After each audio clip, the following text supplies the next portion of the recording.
নবীন Bangladesh Chinese factory ঘোষণা করেছে এক সাহসী কর্মসংস্থান কর্মসূচি, যেখানে তৃতীয় লিঙ্গের ১০০ জন সদস্যকে নিয়োগ দেওয়ার পরিকল্পনা করা হয়েছে।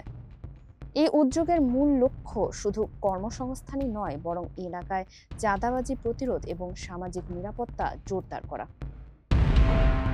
কর্তৃপক্ষ জানিয়েছে ২০ থেকে ৩৫ বছর বয়সী, সাহসী ও অন্যায়ের বিরুদ্ধে সোচ্চার হতে সক্ষম তৃতীয় লিঙ্গের সদস্যদের অগ্রাধিকার দেওয়া হবে। নিয়োগপ্রাপ্তদের জন্য রাখা হয়েছে আকর্ষণীয় সুবিধা।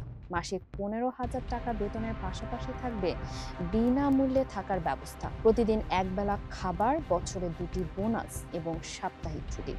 প্রয়োজন হলে মাসে ৫ দিন একসঙ্গে ছুটি নেওয়ার সুযোগও থাকবে। প্রতিদিন ১০ ঘন্টা ডিউটির মধ্যে দুপুরে বিশ্রাম এবং নামাজের জন্য আলাদা সময় রাখা হয়েছে।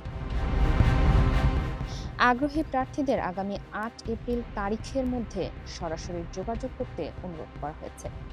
এই কর্মসূচির একটি বিশেষ দিক হলো দক্ষতা উন্নয়ন। নিয়োগপ্রাপ্তদের সরাসরি চাইনিজ ইঞ্জিনিয়ারদের মাধ্যমে হাতে কলমে প্রশিক্ষণ দেওয়া হবে, যা তাদের ভবিষ্যতে কারিগরি দক্ষতা বাড়াতে সহায়ক হবে। দক্ষ কর্মীদের জন্য ভবিষ্যতে মূল চায়না ফ্যাক্টরিতে কাজের সুযোগ রাখা হয়েছে। প্রতিষ্ঠানটির সেলস কর্মকর্তা আব্দুর রহমান জানিয়েছেন, ইতোমধ্যেই ১২০টির বেশি আবেদন জমা পড়েছে। যাচাই বাছাই শেষে যোগ্য প্রার্থীদের নিয়োগ দেওয়া হবে। সংশ্লিষ্টরা বলছেন, এই উদ্যোগ শুধু কর্মসংস্থানই নয়, বরং সমাজে অবহেলিত একটি জনগোষ্ঠীকে মূলধারায় আনার এক গুরুত্বপূর্ণ পদক্ষেপ।